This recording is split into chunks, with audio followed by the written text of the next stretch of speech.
Welcome back students to Shankar's Physics Tutorials. இன்னைக்கு நம்ம பார்க்க போகிறது Class 11 Physics Unit 8 Heat and Thermodynamics லெசன்லேருந்து isochoric ப்ராசஸ்னால் என்னென்னு பார்க்க போகிறோம். ஸோ இப்போ நம்ம ஐசோகோரிக் ப்ராசஸ்னால் என்னென்னு பார்க்கலாம். ஐசோ அப்படின்னாலே கான்ஸ்டன்ட் அப்படின்னு அர்த்தம், கோரிக் அப்படிங்கும்போது வால்யூம். ஸோ இந்த தெர்மோடைனமிக் ப்ராசஸில் volume is kept constant.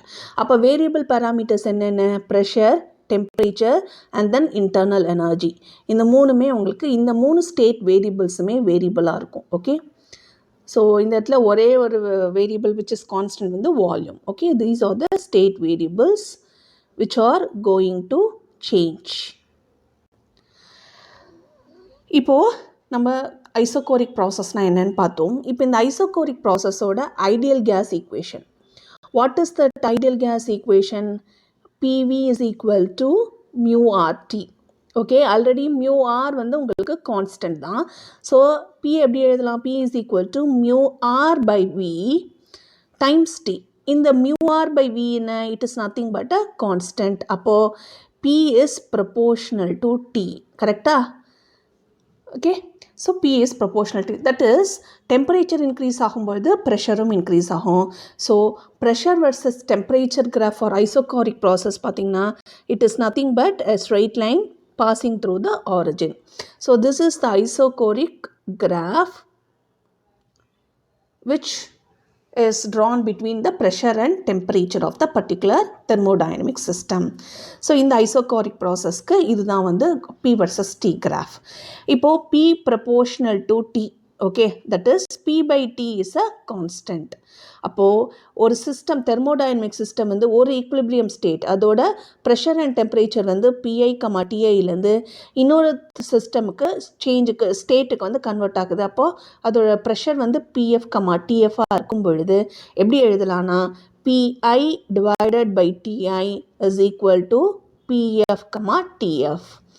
So this is the equation that relates pressure and temperature if the volume is kept constant. Okay, this is one form.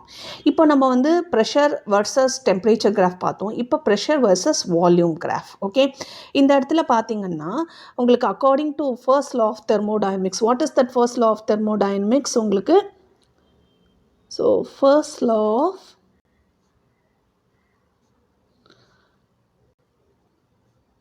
thermodynamics படி what is that equation? Delta U is equal to Q minus W. Okay, இந்த இடத்துல பார்த்தீங்கன்னா Wங்கிறது என்னது? It is nothing but P into delta V. So isochoric ப்ராசஸில் delta V is 0. அப்போது delta U is equal to, this is delta V, this is delta U is equal to Q.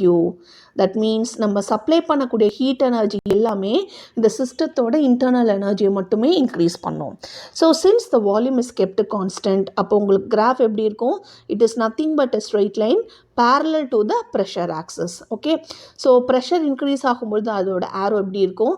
Pressure degrees ஆகும்பொழுது அதோட ஆரோ டவுனாக இருக்கும். Okay, so this is the initial pressure PI and this is the final pressure. Here in this case, this is the initial pressure and this is the final pressure where V is kept constant. அப்போ that means the work done in this process வந்து 0. Simply by seeing the graph itself we can say that இந்த இடத்துல வந்து it is a straight line parallel to the y axis இருக்குது. So this is y and this is x அப்படிங்கும்போது work done is 0. According to thermodynamics law படியும் உங்களுக்கு change in the volume வந்து 0வாக இருக்கிறதுனால delta U is equal to the Q. That is supplied energy is used for only increasing the internal energy. That is according to first law of thermodynamics. அப்போது இந்த setup பாருங்கள், this is an example of isocoric process. ஒரு கண்டெய்னருக்குள்ளே கேஸை வந்து நம்ம that is it is inside the particular volume. Okay, so here volume is kept constant. So நம்ம first வந்து Q அப்படிங்கிற அமௌண்ட் ஆஃப் எனர்ஜி இந்த கண்டெய்னருக்கு கொடுக்கும் பொழுது இந்த எனர்ஜி அப்சர்வ் பண்ணிவிட்டு அதோட டெம்பரேச்சர் இன்க்ரீஸ் ஆகும், அதோட ப்ரெஷர் வந்து இன்க்ரீஸ் ஆக ஆரம்பிக்கும். ஸோ சைமல்டேனியஸ்லி அதோட இன்டர்னல் எனர்ஜி இன்க்ரீஸ் ஆக ஆரம்பிக்கும். இப்போது வந்து ஹீட்டிங் வந்து டு த கண்டெய்னர்ஸ் உங்களுக்கு வந்து ட்ரான்ஸ்ஃபார்ம் ஆகும். ஃபஸ்ட்டு வந்து இந்த கண்டெய்னர்ஸ் வந்து என்ன பண்ணும், it is going to give out the heat. அப்போது இந்த இடத்துல டெம்பரேச்சர் டிக்ரீஸ் ஆகும், அதோட ப்ரெஷர் டிக்ரீஸ் ஆகும், அதோட இன்டர்னல் எனர்ஜியும் டிக்ரீஸ் ஆகும். So by spending its internal energy அதோட temperature and pressure is going to decrease when the volume of the gas is kept constant. ஓகேவா, தீஸ் ஆர் த கேசஸ். இப்போ நம்ம பார்க்க போகிறது வந்து examples of the isochoric process. நம்ம முன்னாடி வந்து ஐசோபாரிக் ப்ராசஸில் ஓப்பன் லிட், அதாவது வித்தவுட் எனி லிட் வந்து ஓப்பன் வெசல் வச்சு குக் பண்ணுவோம். இந்த இடத்துல வந்து க்ளோஸ்டு லிட்டாக இருக்குது. ஸோ க்ளோஸ்டு லிட் அப்படிங்கும் பொழுது உங்களுக்கு லைக் அ குக்கர் மாதிரி இந்த இடத்துல வால்யூம் இஸ் கெப்ட் கான்ஸ்டன்ட். அப்போது உங்களுக்கு ஹீட் எனர்ஜி Q வந்து நம்ம சப்ளை பண்ணிகிட்டே இருக்கோம். ஸோ Q இன்க்ரீஸ் ஆகும் பொழுது temperature as well as pressure வந்து இன்க்ரீஸ் ஆகுது. ஓகே, ஆர் ப்ரெஷர் இன்க்ரீஸ் ஆகிறதுனால அதோட டெம்பரேச்சர் இன்க்ரீஸ் ஆகுது அண்ட் உள்ளே இருக்கக்கூடிய வாட்டர் வந்து ஸ்டார்ட்ஸ் வந்து இன்டூ பாயிலிங் ஆகும்பொழுது it tends to evaporates. So இந்த வேப்பர் ஃபார்மேஷன் ஆர் ஸ்டீம் வந்து என்ன பண்ணும், இந்த லிட்டை வந்து மேலே வந்து புஷ் பண்ணும். இந்த ஸ்டீம் வந்து tends to escape from the particular cooking vessel. அப்போ இந்த லிட் வந்து மேலே தூக்கும். So this is an example of isochoric process.